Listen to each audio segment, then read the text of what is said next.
증시가 혼조세를 마감했습니다. 고용지표와 기업 실적 호조에도 불구하고 IMF의 그리스 개입에 따른 달러 강세로 장 초반의 상승분을 고스란히 반납했습니다. 그러나 다우만 5포인트 올랐습니다. 한편 유럽은 상승세로 마쳤습니다. 그리스에 대한 지원이 임박했다는 관측에 주요국 지수가 일제 1% 내외로 올랐습니다. 유가는 소폭 떨어졌습니다. EU와 IMF가 공동으로 그리스를 지원하는 방안이 도출됐다는 소식에 달러가 강세로 돌아섰기 때문입니다. 5월 인도분 WTI는 배럴당 8센트 내린 80달러 43센트에 끝났습니다.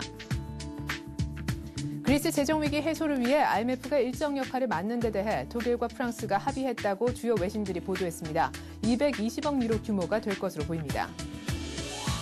벤 버냉키 연준 의장은 미국 경제가 여전히 저금리를 필요로 하고 있다고 밝혔습니다. 다만 특정 시점에 가서는 모기지 담보증권을 점진적으로 매각할 것이라고 설명했습니다. 미국의 주간 신규 실업수당 청구 건수가 예상보다 큰 폭으로 감소하며 6주의 최저치를 기록했습니다.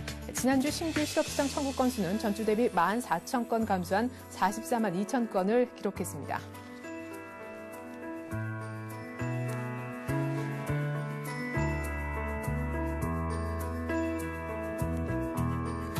안녕하십니까. 굿모닝 센증시의 최혜린입니다. 간밤에 열린 뉴욕 증시가 혼조로 끝났습니다.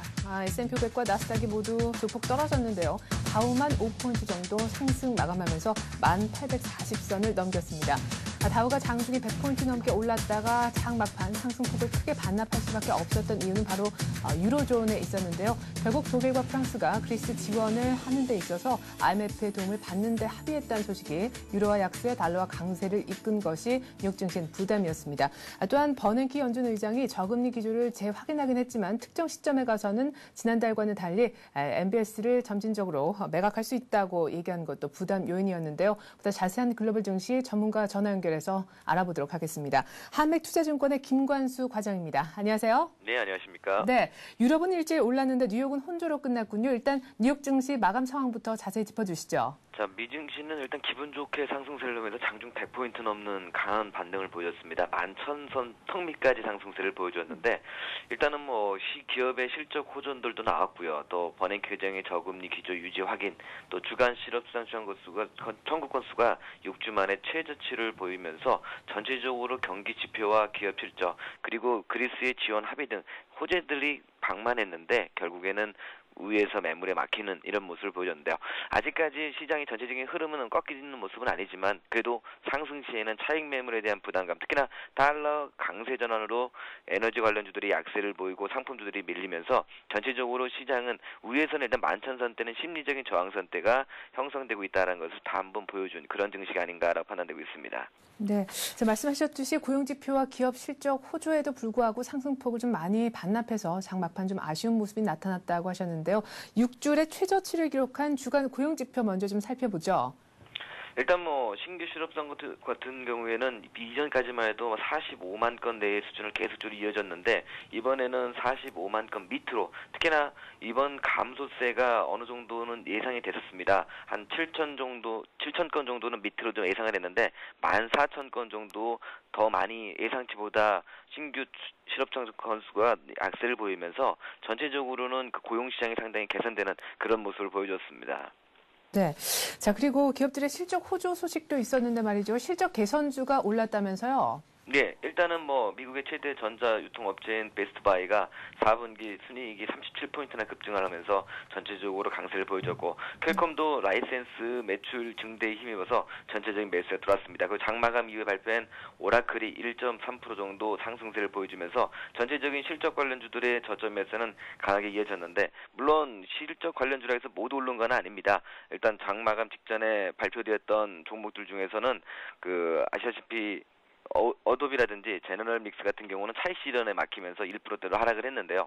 전체적으로 실적주들은 상승세를 보여주면서 마무리된 그런 모습으로 미증시가 마무리됐습니다. 네, 자, 가장 큰 이슈인 그리스 문제를 조금 더 뒤로 미루고 말이죠. 버냉키 이슈부터 좀 다뤄보고자 합니다. 버냉키 의장이 하원의 청문회에 참석을 했는데 계속해서 저금리 기조를 재확인시켜줬지만 MBS 매각에 대해서는 지난달과는 조금 다른 언급을 해서 눈길을 끌었다죠. 네, 이제까지만 하더라도 MBS 매각은 없다 이렇게 얘기를 했던 버냉키 의장이 이제는 MBS 매각도 생각 중이다. 그리고 이제까지 양적 완화 정책은 계속 유지해 왔지만 언제든지 통화 부양책을 적절한 시기에 반전시킬 도구를 갖고 있다라는 이런 얘기를 했습니다. 이것이 뭐 시장에 미치는 영향은 크진 않다고 보고 있지만 결국에는 이런 도구가 금리의 인상, 그 출구 전략에 대한 부담감을 시장에 주는 그런 발언이 아닌가. 그래서 이번 저금리 통화 정책의 기존적인 유지는 이어지고 있지만 결국에는 금리 인상을 위한 사전포석이 아니겠느냐, 출구 전략을 위한 사전포석이 아니겠느냐 이런 배경들이 나오고 있어서 전체적으로 미증시가 차익 매물이 나올 때 한 번 더 함께 강하게 나오는 그런 모습의 하나의 시초가 되지 않았나라고 판단되고 있습니다. 네, 버냉키 의장의 어떤 발언 속에는 뉴욕 증시가 오를 수 있는 재료와 또 내릴 수밖에 없었던 재료가 동반 다 녹아져 있지 않았나 싶습니다. 어쨌거나 중립적인 큰 질의는 못됐던 버냉키 의장의 발언에 이어서 사실 크게 뉴욕 증시 끌어내린 것은 앞서 말씀하셨듯이 달러의 강세였는데요. 역시나 유럽 쪽에서 그리스 문제에 대해서 독일과 프랑스가 IMF 쪽으로부터 도움을 받겠다라고 합의했다는 소식이 가장 큰 원인이었던 것 같습니다. 220억 유로 정도가 될 거라고요. 예, 이번 그리스 지원하면 어제 같은 경우 포르투갈이 그 신용 등급이 한 단계 하향 조정되면서 전체적으로 유럽발 위기가 다시 불거지는 것이 아니냐라는 그런 부분이 나왔습니다. 결국은 유럽이 계속적으로 경기 위기에 놓여져 있기 때문에 결국 어떻게든 그리스 문제를 합의를 도출할 수밖에 없었던 것이 EU 쪽의 입장이 아니었나라고 판단되고 있고요. 그래서 결국에는 이제까지 계속 반대만 해오던 프랑스의 사르코지 대통령도 결국에는 이번엔 독일과 함께 지원에 약속하면서 전체적으로 그리스 문제는 어느 정도 봉합되는 모습입니다. 하지만 내적으로는 아직까지 시끄러운 부분도 있습니다. 결국에는 EU 자체적으로 해소하지 못하고 그리고 IMF를 끌어들이는 그런 모습을 보이면서 EU의 단결력이 어느 정도는 희석되는 것이 아니냐 이런 우려감도 생기고 있고요. 중요한 것은 일단은 그리스 문제 재정 위기가 확인되면서 달러의 수요에 대한 수요가 늘고 이로 인해서 달러 강세, 그 유가도 약세를 보이고 전체적으로 에너지 관련주들도 매물이 나온 것이 결국 이런 부분이 아닌가라고 판단되고 있습니다. 네, 자, EU 정상회담이 오늘 밤 그리고 오늘 밤까지 이제 계속이 될 텐데요. 그렇다면 EU 정상회담에서 어떤 추가적인 얘기가 나올 가능성이 있습니까? 사실 유럽 중앙은행 총재 트리셰 총재는 IMF로부터 도움을 받는 것은 굉장히 안 좋은 일이다. EU 자체 내에서 해결하지 못한 것에 대해서 안타까운 마음을 드러낸 바 있지 않습니까? 일단은 뭐 추가적으로 요번 그 EU 정상회담에서는 결국엔 그리스의 재정 위기를 어느 정도 빨리 진화하려고 하는 노력을 보여줄 것 같습니다.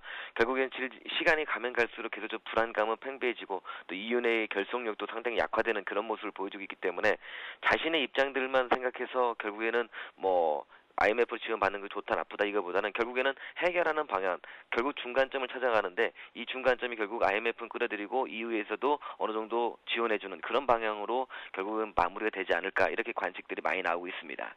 네, 자 결국 EU와 IMF가 공동으로 그리스 문제를 해결하는 두 명의 해결사를 그리스는 얻는 쪽으로 가닥이 잡힐 것 같군요.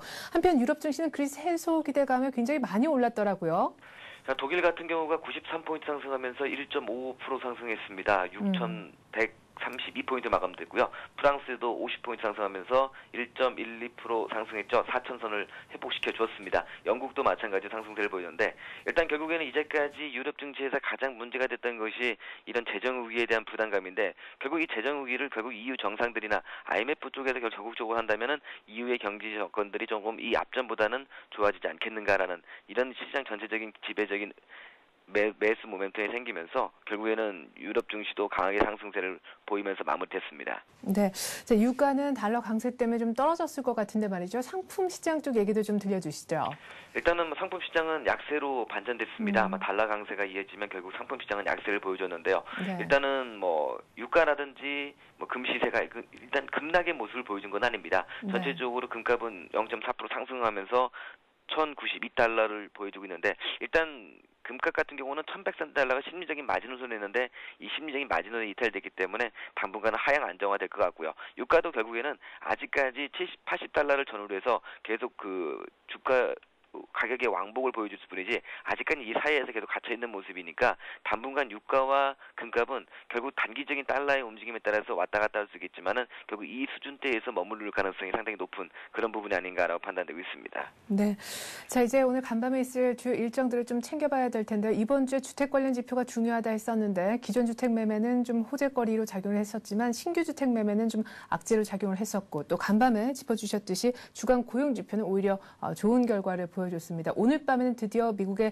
GDP 확정치가 나오지 않습니까? 지금 컨센서스가 어느 정도인가요? 일단은 5.9% 정도 상승 정도로 나오고 있는데요. 전체적으로 확정치가 나온다 하더라도 시장에서는 이 정도에 부합되지 않겠는가라고 판단되고 있습니다. 또 미시건대의 3월 소비자 신뢰지수도 발표되는데 이런 것들은 아직까지 시장에 그렇게 큰 임팩트를 줄 수 있는 재료들은 아니다라고 판단되고 있기 때문에 미증시도 금요일장 같은 경우는 전체적으로 시장이 상당히 좀 한산한 그런 모습을 보여줄 수 있지 않겠는가라는 생각도 조심스럽게 예측해 보도록 하겠습니다. 네, 자 말씀하셨듯이 유럽은 점점점 오히려 더 그리스 문제가 해결이 되자 강세를 보여주는 모습이고요. 미국 증시도 여타 여러 가지 재료가 많았음에도 불구하고 견조한 흐름을 이어나가는 것 같습니다. 이런 것을 바탕으로 했을 때 외국인들의 우리 국내 증시에 대한 매수세 더 기대를 해봐도 좋겠습니까? 우리 투자자들이 어떤 점을 좀 주목해서 봐야 될까요?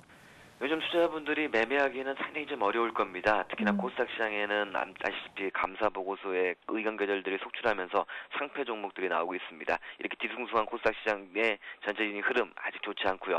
거래시장 같은 경우 외국인 투자들이 매수가 들어오면서 LG전자를 중심해서 전일 한국전력, LG화 강세 패턴을 보여줬습니다.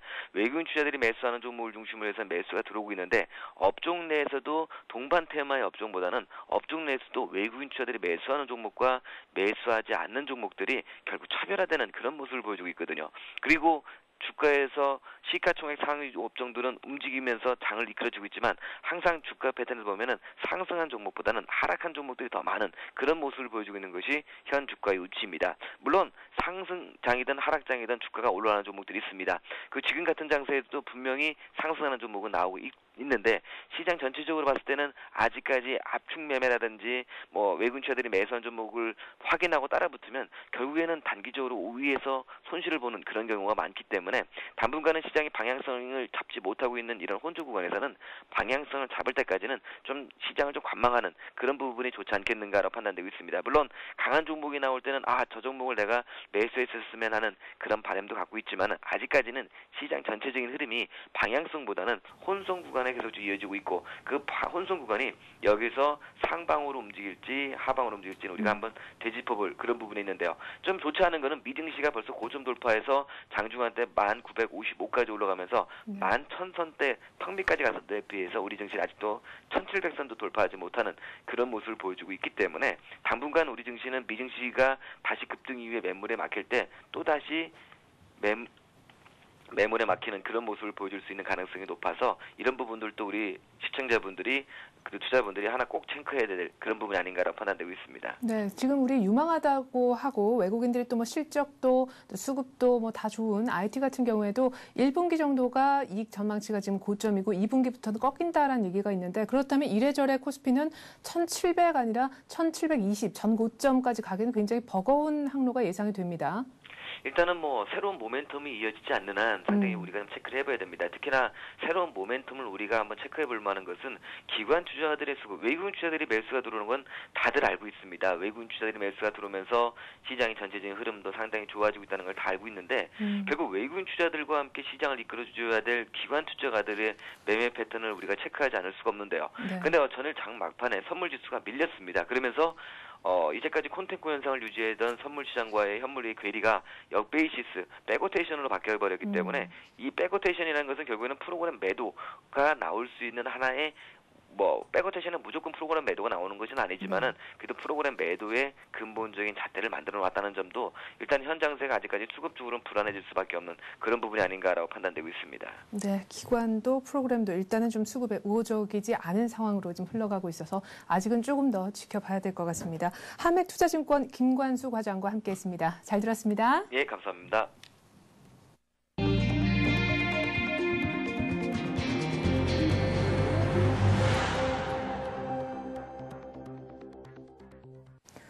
정부가 급증하는 가계 부채를 관리하고 저소득층의 악성 부채를 덜어주기 위해 다음 달 초 서민금융 종합대책을 발표합니다. 이번 대책에는 저소득층의 이자 부담을 덜어주기 위해 대부업과 사채시장의 수요를 서민금융기관 등 제도권으로 흡수할 수 있는 방안도 포괄적으로 담길 것으로 보입니다. 일본과 중국의 무역 거래에서 어제 처음으로 위완화 결제가 이루어졌습니다. 중국이 자국 통화 위상 강화를 위해 작년 7월 위완화 무역 결제 규정을 일부 완화한 이래 일본과 중국의 무역에서 위완화가 쓰인 것은 이번에 처음 있는 일이라고 합니다. 증권사 직원이 HTS상의 보안관리 허점을 이용해 해킹을 한 사실이 어제 드러났습니다. 주식 고수의 HTS에 몰래 접속을 한 후 특정 종목을 똑같이 매매하는 방식으로 억대 부당 이익을 챙긴 혐의를 받고 있는데요. HTS 보안 강화가 시급하다는 지적이 때문에 나오고 있습니다. 수능시험 문제를 EBS 교재에서 70% 이상 내겠다라고 한 교육과학기술부의 방침에 따라 어제 EBS 수능 교재와 수능 시험과의 구체적인 연계 방안이 나왔습니다. 올해 대학 수능 시험에서는 EBS 교재에 수록된 문제가 똑같이 나오지는 않고 기본 원리를 활용한 문항이 출제된다고 하는군요. 시장 상황을 감안하지 않고 만들어진 정부의 매칭 펀드가 잇따라 실패하고 있습니다. 재정부가 주관한 설비 투자 펀드엔 민간 자금이 단 한 푼도 들어오지 않았다고 하는데요. 정부의 매칭 펀드 프로젝트가 잇따라 실패하는 이유 분석해보죠. 저는 이 같은 내용 바탕으로 해서 이슈는 서울경제신문 김영필 기자와 함께하겠습니다. 안녕하세요. 네, 안녕하세요. 네, 정부가 다음 달 초에 서민금융 종합대책을 내놓는다고 합니다. 급증하는 가계부채에 대한 우려, 이성태 한은 총재도 했었고 어제 이명박 대통령도 했었는데요. 구체적인 내용 좀 전해주시죠. 네, 정부가 급증하는 가계부채를 관리하고 저소득층의 악성부채를 다뤄주기 위해 다음 달 초 서민금융 종합대책을 발표하게 됩니다.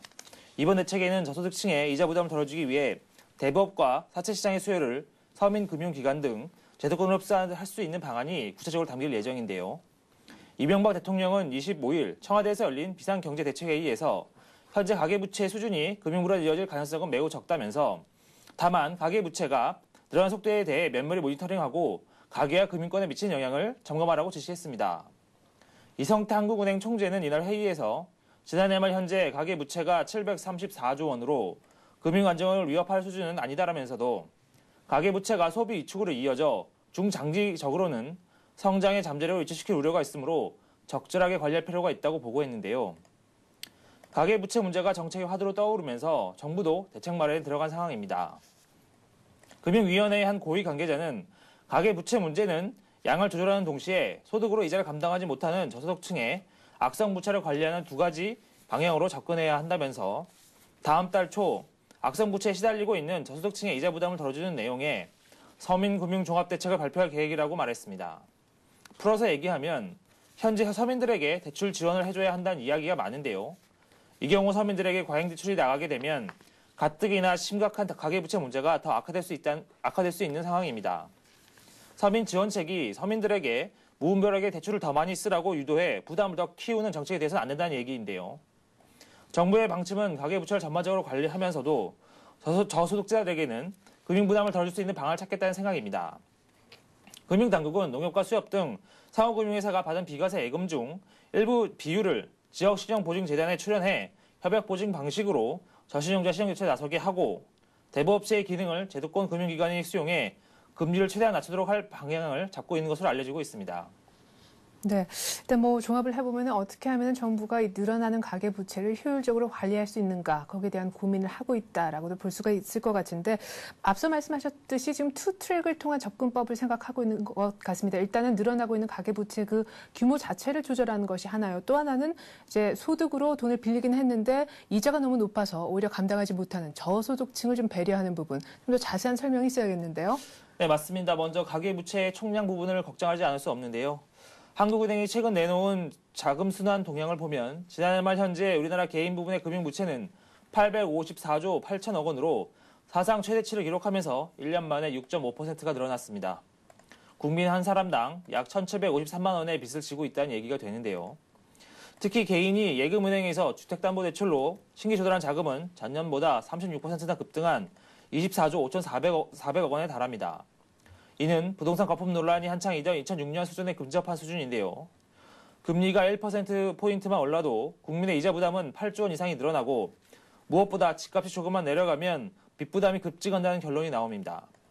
가계부채가 이렇게 늘어나면서 금융당국도 최근 들어 관련 대책을 준비하기 시작했었는데요. 네. 방법은 아까 말씀드렸듯 중상위층과 저소득층에 대한 투트랙식 접근입니다. 중상위층에 대한 접근은 중장기적 관점에서 보고 있는데요.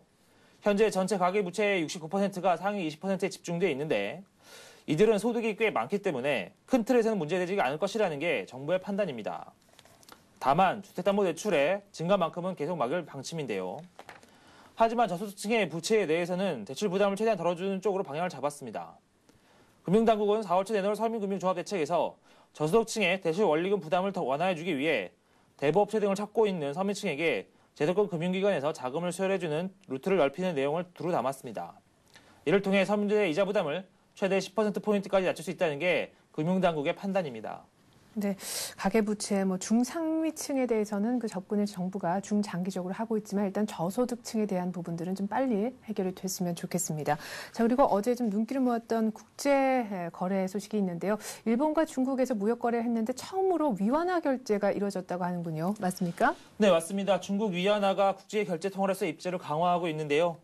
니혼게이자이 신문에 따르면 일본의 주요 잉크 생산 업체인 DIC는 최근 중국 법인과의 무역 거래에서 처음으로 위안화 결제를 도입했습니다. 각각 중국 상하이와 선전에 위치한 현지 법인들은 일본 본사로 자금을 지급하는 데 위안화를 사용한 것인데요. 중국이 자국 통화의 위상 강화를 위해 지난해 7월 위안화 무역 결제 규정을 일부 완화한 이래 일본과 중국의 무역에서 위안화가 사용된 것은 이번이 처음입니다. 결제 중개는 도쿄 미쓰비시 은행이 맡았으며 정확한 결제 규모는 알려지지 않았습니다. DIC의 관계자는 환 리스크 관리 체계를 구축하기 위해 시범적으로 위안화를 결제했다고 말했는데요. 지금까지 중국 기업들과 중국에 위치한 해외 기업들은 무역 결제에서 주로 달러화를 사용해 왔습니다. 하지만 달러와 유로화의 환율 변동성이 커지고 있어 위안화를 사용하는 무역 결제 빈도가 점차 늘어나고 있는 추세인데요. 앞서 중국 정부는 상하이와 선전, 광저우 등 5개 도시와 홍콩에서 무역 결제 시 위안화를 사용할 수 있도록 규정을 완화한 바 있는데요. 네. 중국의 규제 완화 이후 무역 결제에 사용된 위안화 누적 규모는 이달 중순 현재 160억 위안에 달하고 있습니다. 국제 무역 거래에서 위안화로 결제되는 경우가 늘어날수록 위안화는 국제 결제 통화로서의 위상을 굳건히 해 나가게 되는데요. 현재는 미국 달러화, 유럽의 유로화, 일본 엔화 등이 이 역할을 맡고 있습니다. 그만큼 중국이 세계 경제에 차지하는 비중과 영향력이 갈수록 높아지고 있다는 증거가 될 수 있겠습니다. 네, 무역거래 위안화 결제가 일본 기업으로까지 확대된 것을 통해서 우리가 또 달라진 위안화 위상을 실감을 할 수 있었던 사례였던 것 같습니다. 자, 그리고 그렇게 좋지 않은 소식이 하나 들어와 있습니다. 앞서서 제가 언급드렸듯이 증권사 직원이 HTS 해킹을 통해서 부당 이익을 취득했다고 하는데 이게 또 무슨 얘기입니까? 누구의 HTS를 해킹했다는 건가요? 네, 이른바 주식 고수의 HTS를 해킹한 사건인데요. 증권사 직원이 홈 트레이딩 시스템의 보안관리 허점을 이용해 해킹을 통해 부당 이득을 챙긴 것으로 드러났습니다. 이에 따라 HTS의 보안 강화가 시급한 것으로 지적이 되고 있는데요. 경찰청 사이버 테러 대응센터는 25일 이른바 주식 고수의 HTS에 몰래 접속한 후 특정 종목을 똑같이 사고파는 방식으로 억대의 부당 이득을 챙긴 혐의로 A증권사의 투자 상담사인 이모 씨에 대해 구속영장을 신청하고 송모 씨를 불구속 입건했습니다. 경찰에 따르면 이 씨는 소속 증권사 사무실의 인터넷선을 통해 4년 동안 508차례에 걸쳐 속칭 고수인 개인 투자자 정 씨가 사용하는 비증권사 계정을 해킹해 왔습니다. 정 씨의 거래 내역을 알아낸 이 씨는 정 씨가 투자한 471개 종목을 대상으로 약 250억 원의 매매를 통해 1억 5천만 원을 벌어들였는데요. 이 씨는 과거 정 씨와 함께 사설 증권 교육기관에서 활동할 당시 정 씨의 아이디와 비밀번호를 몰래 빼돌려 놨던 것으로 밝혀졌습니다. 주식 고수라고 평가받는 정 씨는 증권사 수익률 대회에서 수차례 입상한 경력이 있으며 비증권사의 정체 고객 중에서도 수익률이 상위 0.01%에 드는 거액의 개인 투자자로 알려졌는데요. 매매 패턴을 그대로 따라하면서 돈을 벌어온 셈입니다. 특히 이 씨는 비증권사의 HTS가 공인인증서 방식이 아닌 아이디와 패스워드만 입력하면 거래 내역 조회가 이루어진다는 점을 악용해 정 씨의 계좌에 접근해 왔는데요. 증권업계에 따르면 현재 온라인 주식 계좌의 거래 내역 조회 시 공인인증 인증서를 요구하지 않은 증권사는 비사를 포함해 상당수에 이르는 것으로 알려지고 있습니다. 경찰은 특정 컴퓨터에서 로그인을 하면 그 전에 로그인한 컴퓨터는 자동으로 로그아웃되는 이중 로그인 방지 기능이 없었던 것도 이번 사태가 발생하게 된 원인이라고 분석하고 있는데요. 경찰은 주식 계좌의 거래 내역 조회 시 공인인증서 첨부와 이중 로그인의 필요성에 대해 금융위원회와 금융감독원 등 관계기관에 법적, 제도적 보완책을 마련하기로 요청하기로 할 생각입니다. 네, 유명 증권사의 HTS 시스템이 이렇게 해킹에 무방비하게 노출돼 있다는 사실 놀라운데요. 그 해커도 너무 해킹이 쉬워서 깜짝 놀랐다는 인터뷰를 했다고 합니다. HTS 해킹 논란 정말 외양간부터 고쳐야 되는 일 아닌가 싶습니다.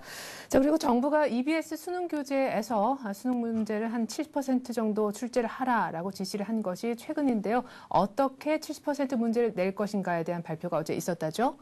네, 올해 대학 수학 능력 시험에서는 EBS 수능 교재에 수록된 문제가 똑같이 나오지는 않고 지문과 자료, 개념과 원리 등을 활용한 문항이 출제됩니다. EBS 교재의 수능 연계율은 6월 모의평가에서 50%, 9월 모의평가 시 60%, 11월 본수능 77%로 단계적으로 높아질 예정인데요.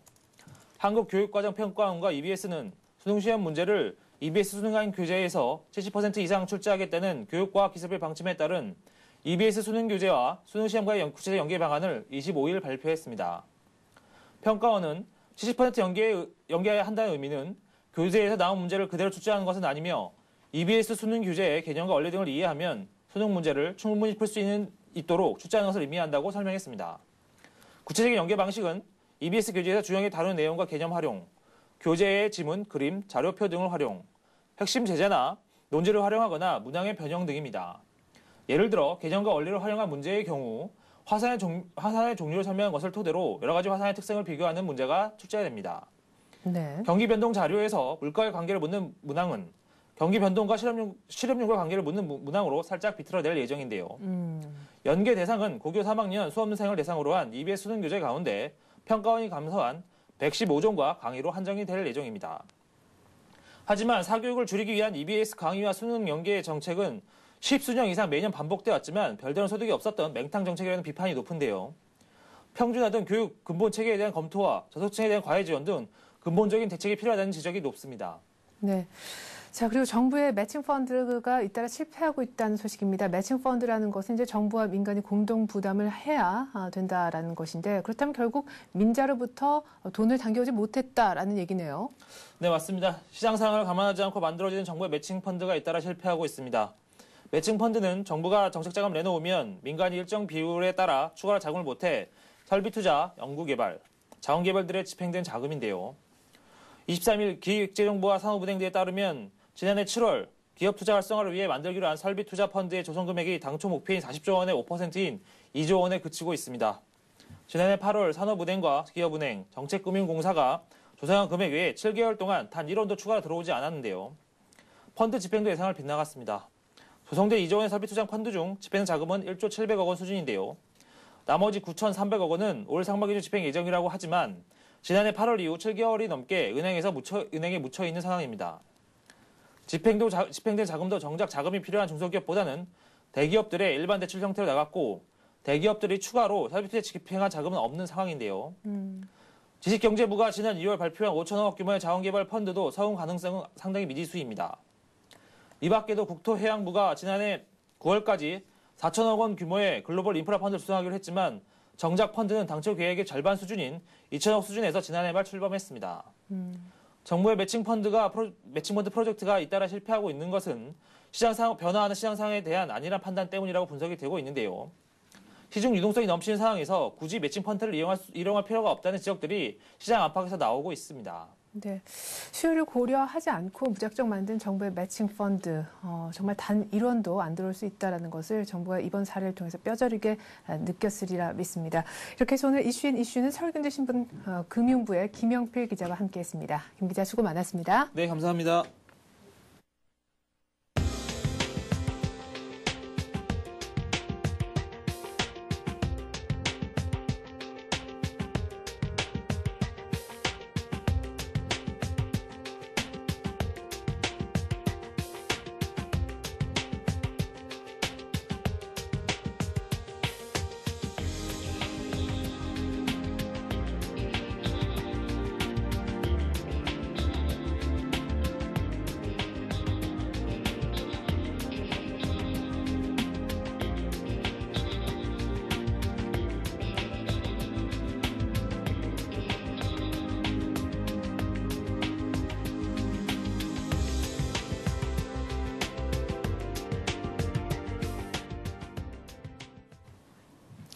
네, 간밤에 열린 뉴욕 증시에서는 결국 그리스 문제를 독일과 프랑스가 이제 합의를 했는데 말이죠. IMF 쪽으로부터 도움을 구하는 것으로 이제 컨센서스를 형성을 했습니다. 220억 유로 정도 도움을 받을 예정인데 때문에 달러 강세가 뉴욕 시장에는 좀 부담을 주는 요인으로 작용을 했습니다. 혼조로 끝나서 다우만 올랐는데요. 오늘 우리 증시는 어떤 흐름이 나타날까요? 전망 들어보는 시간 갖습니다. 신한금융투자 신당지점의 김희엽 대리 나와 있습니다. 안녕하세요. 네, 안녕하십니까. 네, 자, 역시나 외국인들이 돌아오면 시장에 갈 수밖에 없는 것 같습니다. 어제 2천억 원대 사주면서 코스피가 살짝 반등을 했는데 일단 전일장 간단하게 정리해 주시고 오늘장 전망도 한번 들어보죠.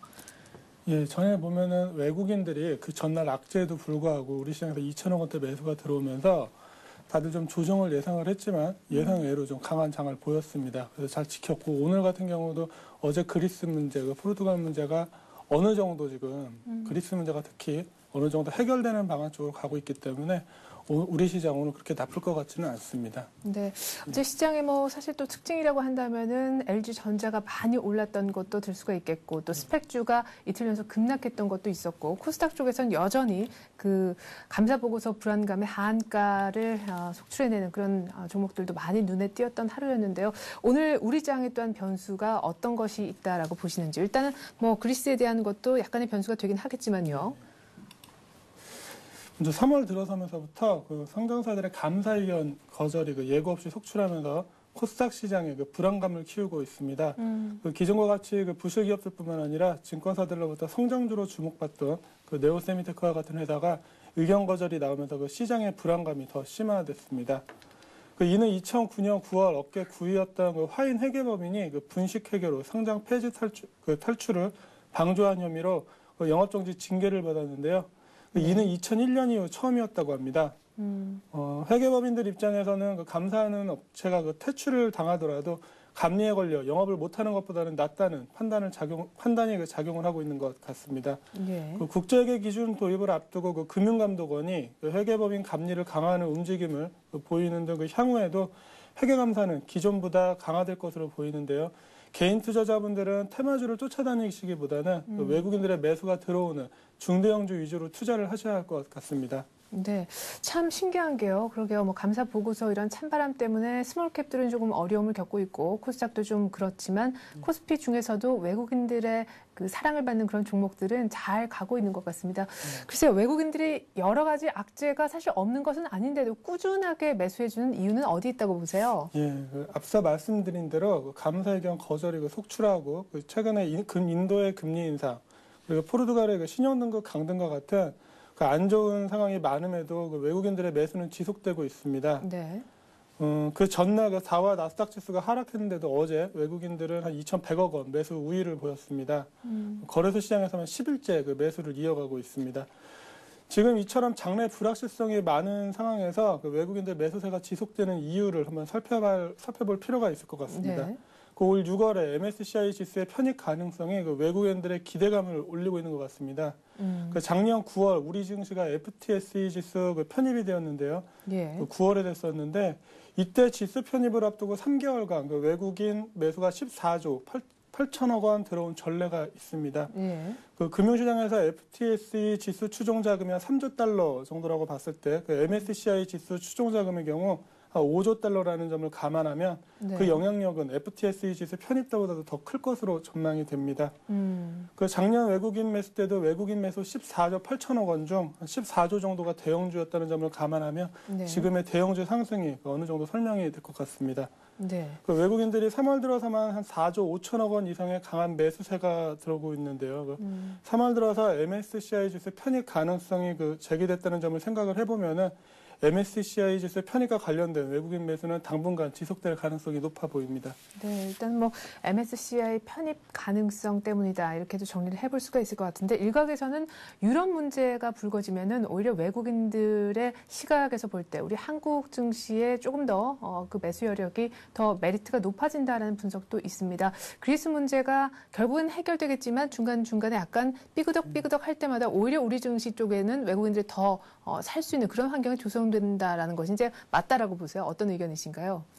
우선 그리스 문제 자체는 보면은 기존에 처음 나왔을 때 유럽발 위기가 나와서 영향력이 상당히 컸습니다. 그 뒤에 나올 때는 보면 영향력을 거의 미치지 못하고 있습니다. 예. 유럽 쪽에서 그리스 문제가 생겨서 그 유럽 자금, 환과 관련된 자금들이 우리나라로 들어온다고 보는데요. 사실 환과 관련된 자금은 훨씬 더 긴 관점에서 봐야 되는 거고 지금 들어오는 그렇죠. 거는 오히려 기존에도 그랬지만 이 지수 편입이라는 게 그 국제 자금 입장에서 볼 때 그 헤지 펀드들 입장에서 볼 때는 국제 자금을 운영하는 사람 입장에서 볼 때 어떤 지수에 편입이 되게 되면은 네. 일정 부분 그 시장에 그 볼륨을 가지고 가야 되는 네, 겁니다. 담아야 되죠. 예, 예. 담아야 되기 때문에 지금 MSCI 지수 편입 가능성이 상당히 높아지고 있기 때문에 그런 미리 선침해 차원에서 들어온다고 볼 수 있고요. 작년 같은 경우에도 9월에 FTSE 지수 편입이 됐었는데 그 전에 미리 주식을 사놓고 막상 9월에 편입된 다음에는 우리 시장이 하락하는 모습을 보였었습니다. 그래서 올해도 그 그리스 문제가 유럽발 위기 문제를 가지고 우리나라의 그 매수를 설명하기보다는 그 6월에 있을 MSCI 지수 편입 혹시 하게 된다면은 그 6월을 전후로 해서 한번 좀 외국인들 매도가 나올 수 있지 않을까 저는 개인적으로 그렇게 생각을 하고 있습니다. 네, MSCI를 그 지수를 추종하는 펀드들이 선침의 성격으로 우리 증시에 좀 러브콜을 보낼 수 있다. 일부 대형주에 한해서겠죠. 제가 일부 대형주에 한해서라고 말씀드렸는데 우리 시장을 보면 참 그런 것 같습니다. 저희가 앞서서도 뭐 김건수 과장님 전화 연결해서 한번 들어보긴 했었지만 외국인들이 업종 내에서도 차별화돼서 산다라는 것을 볼 수가 있거든요. 네, 맞습니다. 그렇다면 관련해서 투자 전략을 좀 잘 짜야 될 텐데요. 덥석 그 업종을 그냥 이 중에 아무거나 산다고 오른다는 얘기가 아니잖아요. 네, 맞습니다. 지난 2월 초 이후 코스피가 우상향의 방향성을 보이고 있지만 그 업종별 차별화 현상이 심화되고 있습니다. 그 투신권은 꾸준히 환매 압력이 증가되면서 매수 종목의 범위를 압축시킬 수밖에 없는 상황이고 3월 들어서 계속 매수를 보여주고 있는 외국인 역시 매수 종목의 범위를 좁히고 있습니다. 종목군을 매수 종목 범위를 좁히고 종목군을 늘려나가는 모습을 보이고 있기 때문에 당분간 종목별 압축 전략을 유지해 나가야 할 것으로 보입니다. 그 이를 감안하면 역시 IT와 자동차 업종 내에서 그 유망 종목을 선별해 나가야 할 것으로 보이는데요. 네. 최근 수급 불균형 상태가 지속되면서 D램 현물 가격이 상승을 하고 있습니다. 그리고 또 실적 측면에서 IT와 자동차 업종의 올해 1분기 수익 전망이 꾸준히 상향 조정되고 있습니다. 또한 향후 중국이 위안화 절상을 단행할 경우 중국 내수 시장 확대에 따른 수혜를 많이 받을 것으로 보입니다. 따라서 당분간은 실적과 모멘텀 그리고 수급을 모두 갖춘 IT와 자동차가 역시 유망해 보입니다. 예, 참 이 얘기를 얼마 또 하는지 모르겠습니다. 작년에도 뭐 주도주 때문에 IT 자동차를 계속해서 외쳤었는데 올 초에 좀 조용하다가 다시금 좀 외국인들 중심으로 지수가 좀 출렁출렁하니까 다시 IT 자동차 얘기를 하게 되는 것 같습니다. 일각에서는 지금까지 패턴으로 봤을 때 IT 업황 자체가 호조세를 보이면 큰 그림에서 우리 IT 자체가 우리 시총에서 차지하는 비중을 감안을 했을 때 외국인들은 계속해서 사들여 올 것이다라는 전망도 하고 있는데요. 결국 또 IT 자동차네요. 예. 전에도 말씀을 드렸지만 외국인들을 한번 사거나 팔 경우 상당 기간을 두고 지속을 하는 경향이 있습니다. 네, 롱텀 펀드 말씀하셨잖아요. LG이노텍과 하이닉스, LG 디스플레이, 삼성 SDI 같은 IT 대표주와 기아차를 필두로 한 자동차 쪽을 외국인들은 여전히 사고 있습니다. 문제는 외국인 종목을 따라 사야 하는 것은 아는데 주가가 너무 올라와 있다는 데 있습니다. 실제로 최근 외국인 매수가 들어왔던 GS건설과 현대건설의 경우에는 이틀간 상당폭 조정을 보였었습니다. 네. 역시 잘못해서 고점을 잡는 것 아니냐 이런 좀 의견이 많은 것 같습니다. 그래도 전에 말씀드렸듯이 외국인들의 매도가 본격적으로 나올 때까지는 외국인 매수에 가담을 하시거나 아니면 아직 못 오른 종목 중에서 외국인 매수가 들어오기 시작하는 종목을 찾아보는 게 좀 중요할 것 같습니다. 네. 늦게라도 올라타든지 그렇지 않으면 좀 외국인들이 좀 사는 듯한 그래서 오를 것 같은 기미가 보이는 종목을 조금 빠르게 선취하는 전략이 유효하겠다라고 얘기하셨는데 아무래도 좀 늦게라도 올라타는 건 고점이 되지 않을까 소위 말하는 상투가 되지 않을까 좀 불안하고요. 이미 또 많이 알려진 종목일 테니까 저희가 특별히 따로 다룰 필요가 있나 싶습니다. 때문에 제가 궁금한 것은 역시 오를 만한 그렇죠? 그래서 선취해 볼 만한 종목을 여쭤보고 싶은데 어떤 게 있을까요? 예, 외국인들이 많이 산 종목은 이미 큰 폭으로 올라와 있습니다. 그렇죠. 예, 따라서 외국인들이 조용히 매수가 들어왔거나 최근 사기 시작한 종목을 관심을 가지고 좀 찾아봐야 할 것 같습니다. 네. 최근 미국 유료 법안 통과를 두고 관심을 받기 시작한 한미약품의 경우 소폭이긴 하지만 외국인 매수가 꾸준히 들어오고 있고요. 예. IT 종목 중 그동안 소외되었던 LG전자의 경우 어제 외국인과 기관의 매수세가 몰리면서 6%대 큰 폭의 상승세를 보여줬습니다. 그렇죠. 그리고 최근 KB금융과 신한지주, 대구은행 등 은행주에도 외국인들의 매수가 들어오고 있는데요. 어제 미국 시장에서도 은행주 쪽이 좀 상승을 했었는데 은행주 쪽도 좀 관심을 가지고 봐야 할 것 같습니다. 네, 은행주 같은 경우에는 뭐 향후에 M&A 될 가능성들이 지금 여기저기 좀 눈에 띄는 것도 하나의 재료일 수 있지만 프로젝트 파이낸싱 대출 부실에 대한 또 우려도 있거든요. 은행주는 뭐 간담한데 약간의 의견이 지금 갈리는 분위기인데 은행주에 대한 전반적인 코멘트를 하나 좀 해주시죠. 은행 쪽은 이제 부동산 PF라는 게 문제가 생기게 되면은 은행에 네. 존폐를 경정할 정도로 금액이 큰 부분입니다. 예. 근데 반대로 얘기하면은 미분양이 조금이라도 줄어들고 그런 부분들이 해소가 된다 그러면은 또 이제 전혀 부실이 또 없어지는 또 그런 또 양면성을 가지고 있습니다. 그래서 경기가 결국 은행은 경기를 따라갈 텐데 네. 부동산 경기가 만약에 많이 안 좋아진다 그렇다면은 은행 쪽은 또 다시 한번 또 안 좋아지는 상황에 갈 수는 있습니다. 반대로 뭐 미분양이 줄고 부동산 쪽에서 문제가 이제 해결이 어느 정도 된다 그러면은 네. 오히려 또 주가가 그동안 IT에 비해서 상대적으로 아주 큰 소외가 되고 있었는데 네. 또 그런 부분을 일정 부분 맞춰갈 수 있습니다. 네, 그럼 어떻게 될지 모르는데 좀 위험한 거 아니에요? 위험은 합니다. 부동산 건설주도 그렇고 예. 은행주도 그렇고 어차피 경기를 어느 정도 타야 되기 때문에 그런 리스크는 이제 감내를 해야 되는 거고 확인을 하고 들어가신다면 좀 더 비싸게는 사셔야 되지만은 네네. 개인적으로는 좀 확인을 하시고 사시거나 아니면 외국인들 매수가 세게 들어올 때 따라 사시는 게 더 좋지 않을까 그렇게 보입니다. 네, 그래 좀 안전하게 가려면 조금 더 은행주 쪽은 흐름 보고요, 수급도 보고 그때 들어가시면 더 좀 낫지 않을까 싶기도 하네요. 자, 그동안 소외돼왔던 LG전자가 드디어 어제 아주 큰 폭으로 올랐습니다. 차트를 뭐 보면서 조금 더 LG전자에 대한 궁금증을 풀어보고 싶은데 정말 10만 원 아주 초반대까지도 찍었었다가 어제 11만 원대를 종가 예, 기준 회복했잖아요. 맞습니다. 예, 종가를 어제 이제 보면서 차트를 보면서 설명을 먼저 듣고 LG전자에 관심을 가져볼 만한 건지도 좀 얘기를 더 해주시죠. 먼저 그러면은 차트부터 회사 내용보다 네. 기술적인 면부터 먼저 말씀을 드리겠습니다. 지금 보시면은 LG전자 주가의 경우에 그 한 10만 원대 초반에서 11만 원 선은 못 벗어나면서 상당 기간 좀 횡보를 했습니다. 네. 특히 최근에 IT 상승세를 봤을 때는 왜 이렇게 못 오르냐 할 정도로 좀 못 올라 있었습니다. 혼자서 근데 그 전날, 어제 전날 그저께 외국인들 매수가 소폭 들어왔었고 한 20만 정도 들어왔었고 어제 외국인 기관이 같이 매수를 했습니다. 그 보시면 알겠지만은 장기간 횡보를 한 상황에서 어제 거래량을 보면은 그 전 최근 거래량 중에서 좀 가장 많았던 걸 볼 수가 있습니다. 네. 그래서 매수가 들어오기 시작하고 주가가 한번 움직였다는 거는 그동안 소외되었던 상황에서 한번 그 변화가 올 수 있다. 그리고 최근에 삼성전자나 기타 하이닉스 같은 경우 네. 정고점 뭐 이상에서 움직이고 있기 때문에 네, 그렇죠. 2등주지만 항상 보면 IT 특징이 또 1등주들이 가고 나면 2등주들이 움직이는 성향이 있습니다. 그래서 LG전자도 향후에 외국인 매수만 지속이 돼준다면은 그동안 못 오른 거를 어느 정도 일정 부분 맞춰갈 수 있을 것으로 보입니다. 네. 자, 그렇다면 LG전자를 어느 정도 가격에 살는지 지금까지 계속 소외가 됐기 때문에 어제 좀 많이 오르긴 했지만 어제 정도 종가에는 만약 더 오르지 않는다면 들어가 봐도 비싸게 사는 건 아닌 건지 뭐 매수가 또 뭐 1차 목표가 등등의 가격적인 얘기도 좀 들어보죠. 보통 횡보하던 주식이 상승을 하게 되면은 예. 아마 물량이 나오는 경향이 많습니다. 또 어제도 나왔지만 국제회계 기준이 도입될 경우에 삼성전자나 LG전자 같은 경우 뭐 이익이 좀 줄어들게 그 회계 처리가 될 수가 있다 뭐 이런 식으로 얘기가 나왔었고 오늘 오전에 만약에 뭐 외국인이나 기관이 아침부터 산다 그러면은 사실 그 밑으로 사기 좀 어려울 겁니다. 예. 근데 또 보면 이렇게 처음 한번 들어오고 나서 그 다음 날에는 오전에 좀 시간을 뒀다가 들어오는 경우들이 많습니다. 바로 네. 사기보다.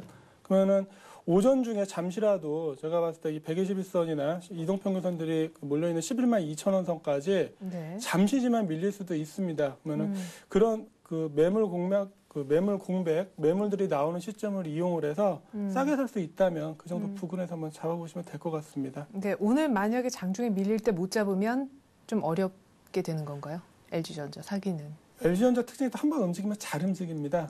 예, 안 움직이다가 한 번 움직이면 또 한 방향으로 잡을 기회를 또 안 주고 또 움직이는 성향이 있는데요. 네. 근데 그 잡고 안 잡고는 이 투자자분들이 보시면서 그때 그 상황을 보시는 수밖에 없습니다. 아침부터 뭐 외국인과 기관이 세게 들어오는 게 보이는데 네. 밑에다 걸어놓는다고 해도 되지는 않을 테고요. 예. 예.